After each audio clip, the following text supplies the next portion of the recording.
Hola, bones. Gràcies per tornar a estar aquí escoltant un nou episodi del podcast de Cubot. Avui l'entrevista la fem des d'un lloc molt especial. A Barcelona, a la part alta de Barcelona, al campus nord de la Universitat Politècnica de Catalunya, hi ha un edifici molt important on hi ha el Barcelona Supercomputing Center. I aquí dins és on estem entrevistant el nostre humà d'avui. Com sempre, començarem validant si aquesta persona que entrevistem és un humà o un robot.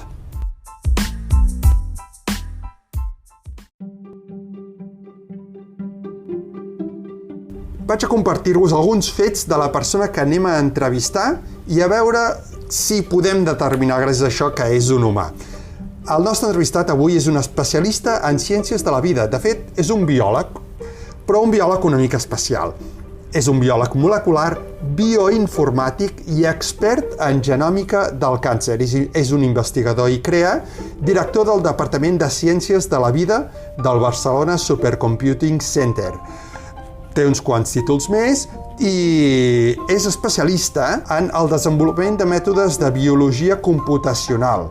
Per exemple, coses que es diuen mineria de textos biològica, coevolució proteínica, però pel que últimament n'hem sentit parlar molt és pel desenvolupament del que se'n diu els bessons digitals. Em llanço a intentar-ho explicar, després ja em corregirà, però bàsicament es tractaria de fer rèpliques digitals d'humans o de trossos d'humans o d'un càncer per després poder comprovar si un tractament en concret com funcionaria i poder-ho això provar en el món digital per validar-ho i després aplicar-ho en el món real. Després, el meu entrevistat segur que em corregirà o completarà moltíssim. Tot això que us he explicat, se'm fa difícil imaginar que un robot sigui capaç de ser tot això. Per tant, jo ho dono per validat. La persona que avui entrevisto és un humà i és l'Alfonso Valencia. Alfonso, moltes gràcies per acceptar aquesta entrevista. Muchas gracias. Espero que ser suficientemente humano. A veure, començarem per la meva primera pregunta, és sempre, ens podries compartir quin és aquell projecte del qual et sents especialment orgullós? Bueno, obviamente me siento orgulloso de todos los proyectos, si no, no los haríamos, ¿no? Pero últimamente, bueno, como tú bien has dicho... Perdó, un matís. Això que dius et dignifica molt, perquè molta gent fa coses que potser no se senten especialment orgullós, per tant, això ja és prou important. Estamos en la posición privilegiada como científicos y como en el entorno del Barcelona Supercomputing Center de poder decir esto, de poder decir que los proyectos que hacemos son los proyectos que queremos hacer, que pensamos que merece la pena hacerlas y con los que nos sentimos contentos y orgullosos, ¿no? Ahora, como bien decías, está estos días de moda y creo que por razones no solo periodísticas, sino por su interés científico real, este tipo de aproximaciones de gemelos digitales, ¿no? El poder, lo has explicado muy bien, el poder utilizar técnicas computacionales, simulaciones para reproducir una parte de un sistema biológico, en este caso. Creo que es un proyecto que tiene un interés científico obvio, porque si somos capaces de reproducir un sistema es porque lo entendemos, por tanto es una forma de demostrar que progresamos en el entendimiento, es una conexión con el mundo experimental, necesitamos datos y suministramos datos, y por otra parte es potencialmente útil en escenarios de enfermedades, reproducir un cáncer o algo por el estilo, pero es también potencialmente interesante en combinación con otra tecnología que también es emergente, que son los organoids, la reproducción en el laboratorio de mini órganos humanos. I, clar, darrere d'això, en el fons, és una demostració d'un avançament tecnològic en molts àmbits, no? Perquè un és conèixer molt bé com funciona aquest òrgan o aquest miniòrgan o el que sigui. Clar, conèixer-ho al detall molecular, entenc, m'imagino, i després tenir la tecnologia, el hardware, la capacitat de computació per... I altres coses que hem de deixar, però imagino que hi ha un avançament en paral·lel de moltes coses, ¿no? Sí, la ciencia siempre está a caballo de la tecnología, ¿no? De qué nuevos desarrollos tecnológicos hay que nos permiten hacer un avance en ciencia. Pues cuando hay microscopios hacemos avance en microbiología, cuando hay telescopios en astronomía, ¿no? Ahora mismo coincide que hay un avance espectacular en lo que se llama secuenciación de células únicas, la capacidad para secuenciar el genoma o el nivel de expresión, los RNAs, de células individuales de un determinado organismo o órgano o de un sistema. Esto antes no se podía hacer porque no teníamos capacidad tecnológica para hacerlo, y ahora de pronto podemos ver para un determinado órgano qué tipo de células hay y cada una de ellas en qué estado está durante un tratamiento o durante una enfermedad. Sí. Empezamos a tener estos primeros conjuntos de datos que nos permiten responder a esa pregunta de cómo se comporta un órgano. Has dit en un moment donat el que antes no podíem. Vull citar una cosa que va passar en un event de fa poc al Centre de Cultura Contemporània de Barcelona, on el director del Barcelona Supercomputing Center, referint-se a l'Alfonso, deia que l'Alfonso ha vist coses que ell no s'esperava viure a nivell científic. És així, no?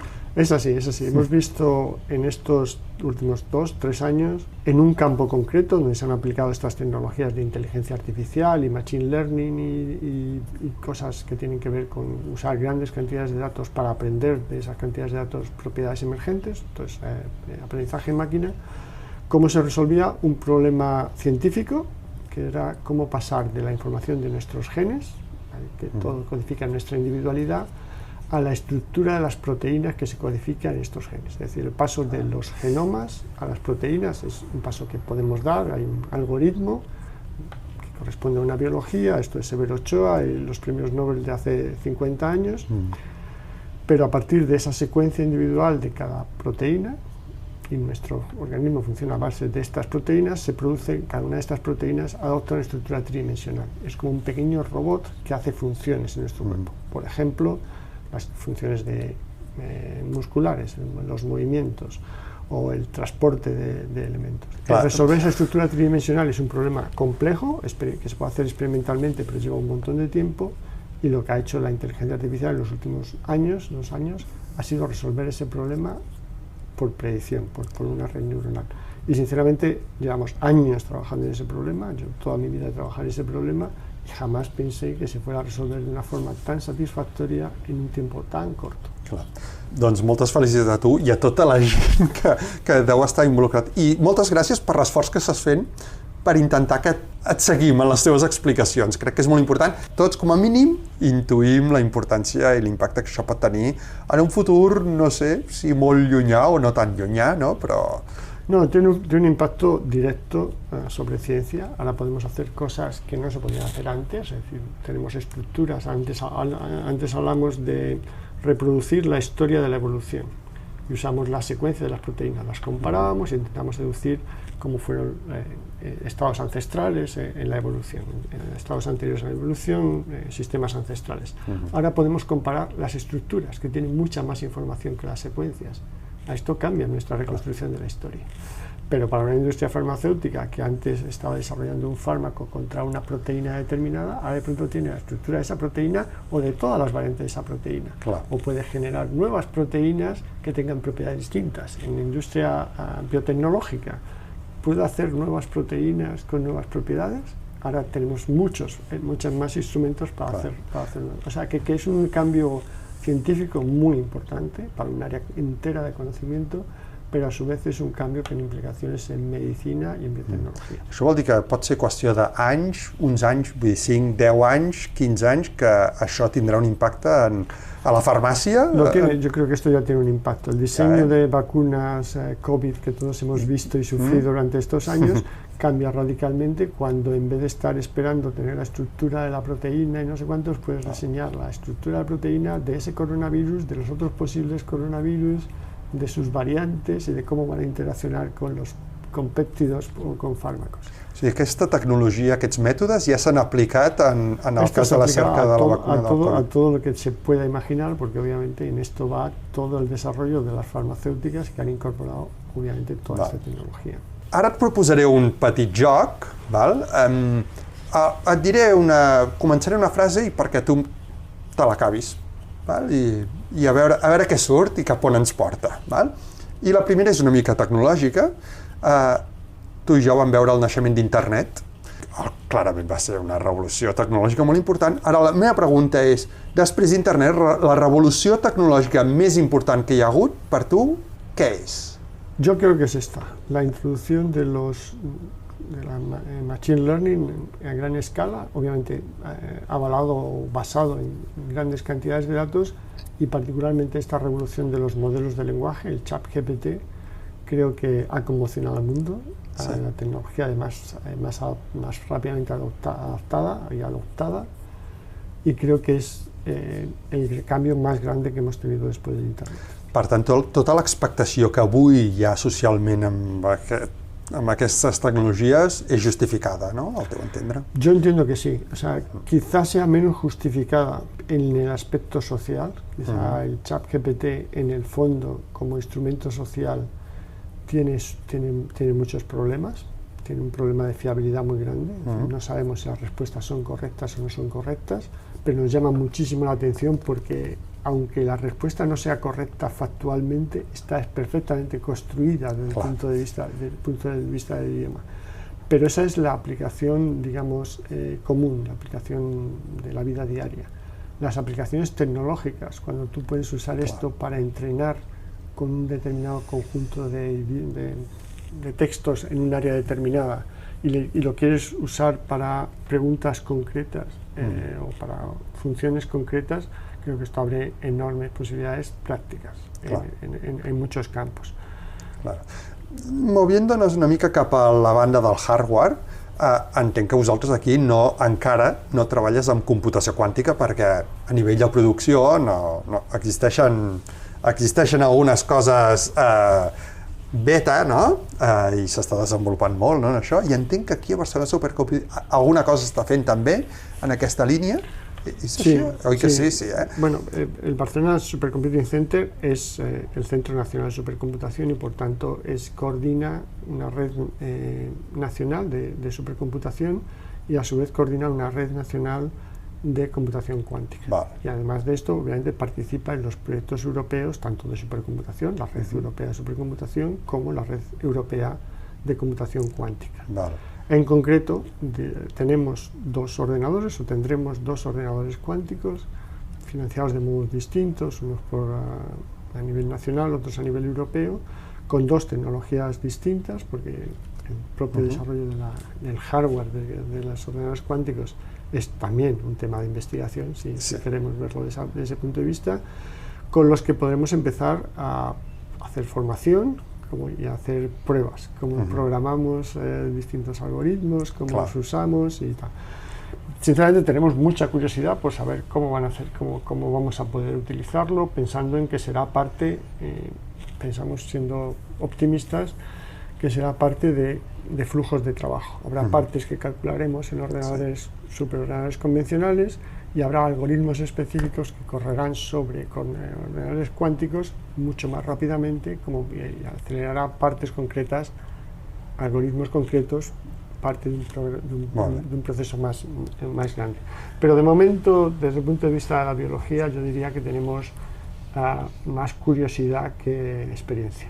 Sí, és l'estadi on està, no?, aquesta tecnologia. En canvi, quan escrius un guió de teatre com Cubot, no?, ens permetem la llicència d'imaginar que la computació quàntica ja la tenim aquí i que, a més, juntament amb els algoritmes de la intel·ligència artificial, et crea una aplicació, en concret el que passa a l'obra de teatre és que s'utilitza amb objectius de màrqueting, objectius comercials i de negoci i tal, no?, i això transforma molt. I ens permetem aquesta llicència potser de posar-nos d'aquí a 15 anys o 20 anys vista o 50, no ho sé. Per això, com que a Cubot surt la computació quàntica, per això ara et pregunto i et demano un favor, a veure si em podries ajudar a definir, per gent com jo, què és la computació quàntica, com la definiries? Sí, es una pregunta que no es trivial. La computación cuántica por detrás tiene los fenómenos cuánticos, es decir, cómo es el mundo subatómico, que por definición sigue unas reglas que son ininteligibles para una mente humana que opera en el mundo real, en el mundo físico.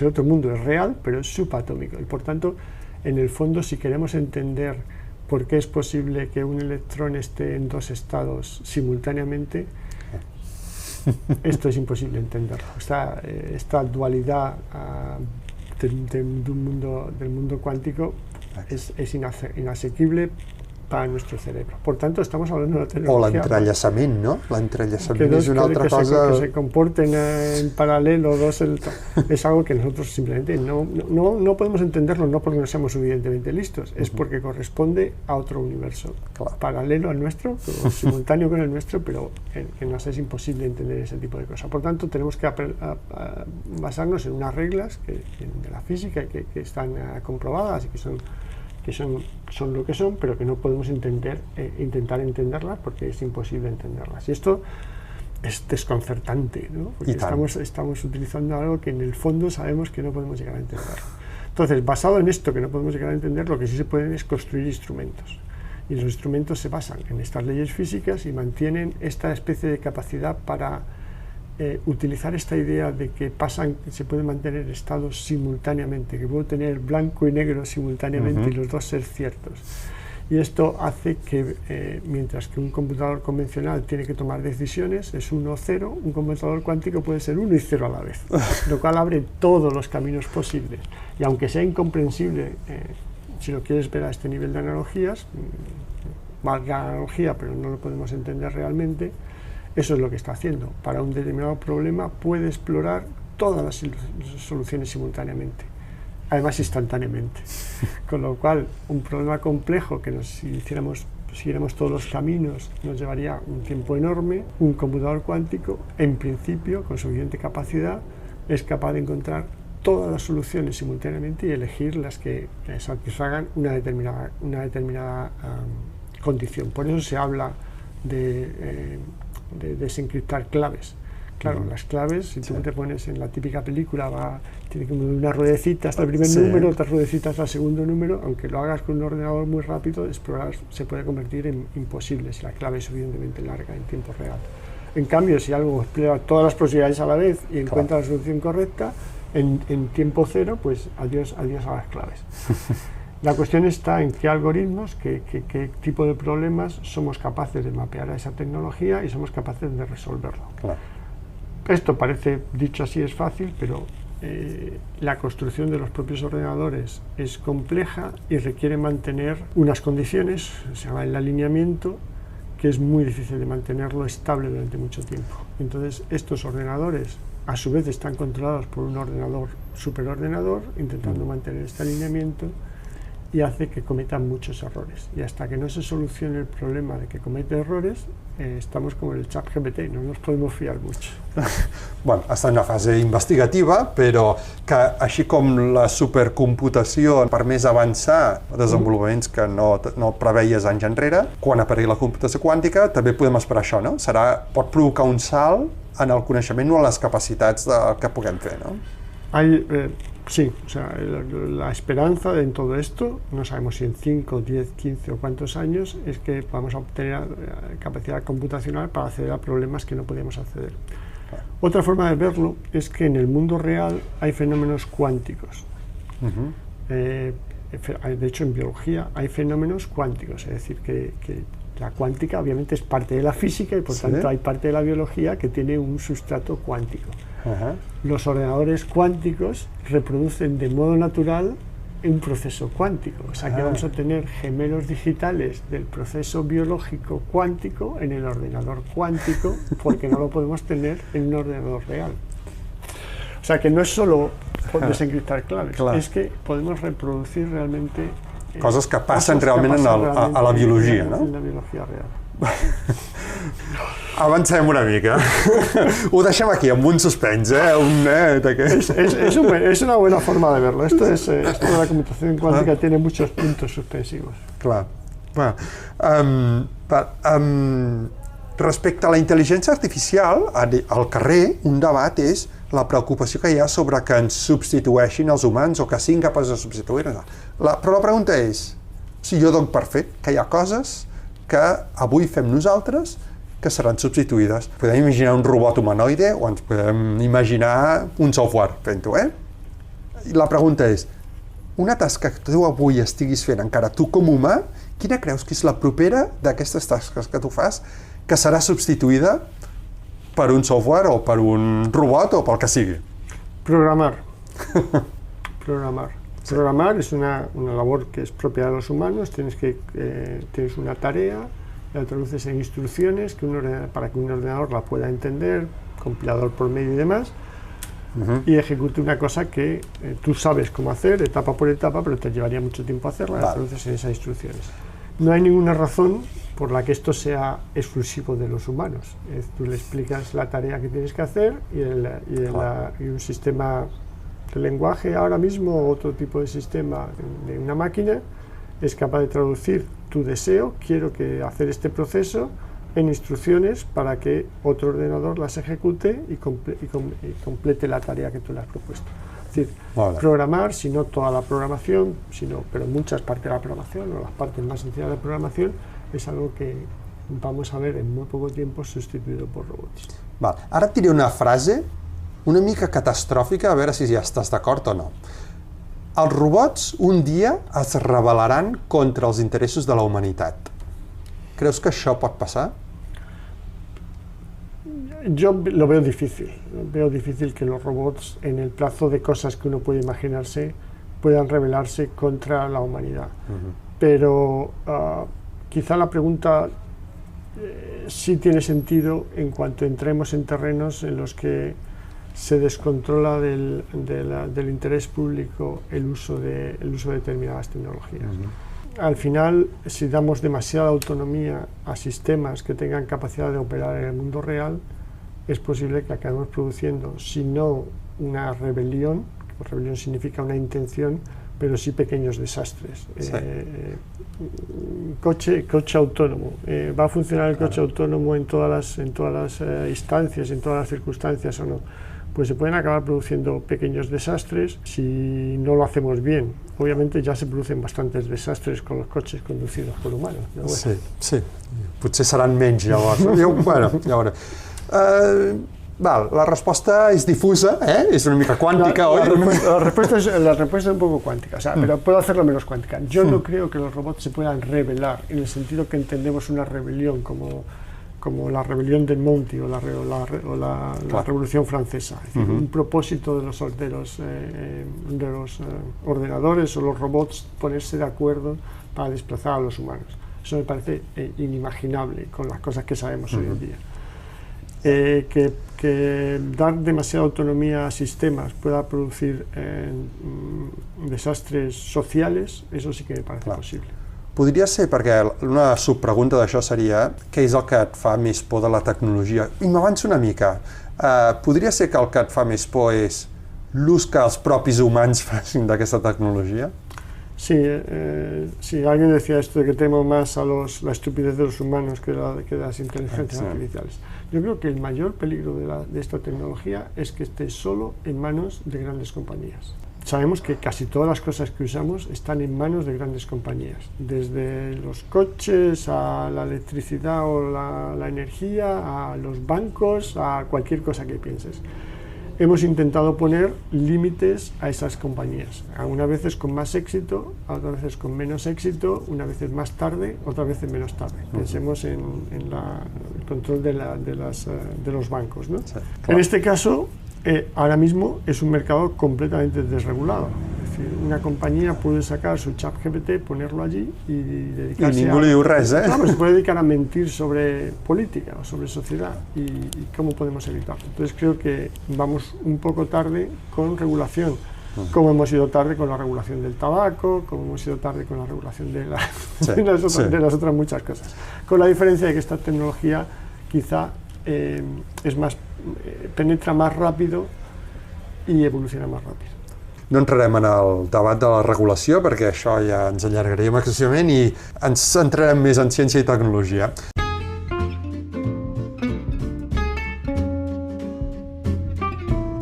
Ja acabem. Tinc un bloc d'unes preguntes encara potser més importants que les que t'he fet fins ara.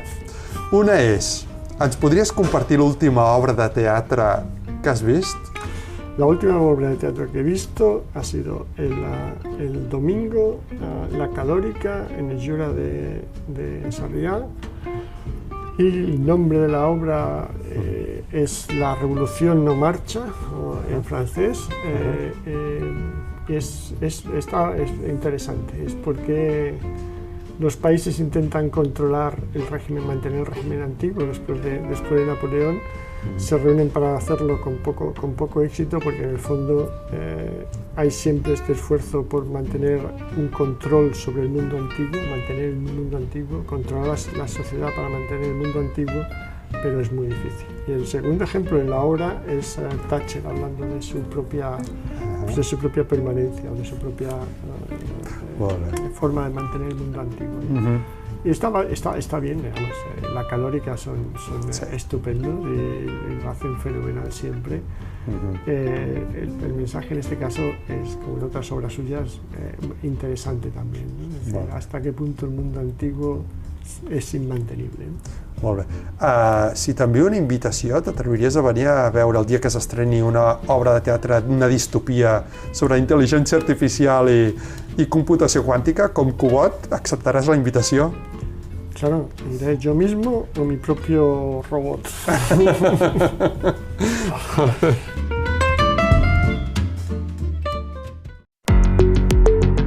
I abans d'acomiadar-me de la persona entrevistada, vull compartir-vos un sentit agraïment cap a una empresa que ens dona suport des del primer dia, Ipsotec. Ipsotec és una empresa de consultoria informàtica de proximitat.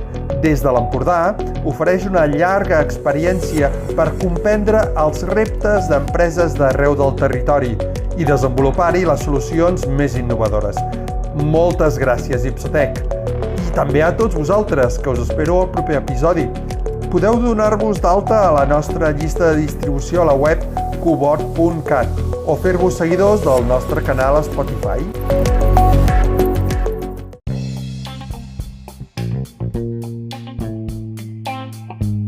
Alfonso, moltíssimes gràcies per aquesta entrevista. Ha estat un plaer i que puguis estar en el nostre canal compartint el teu coneixement. El placer ha sido todo mío. Muchas gracias. Moltíssimes gràcies.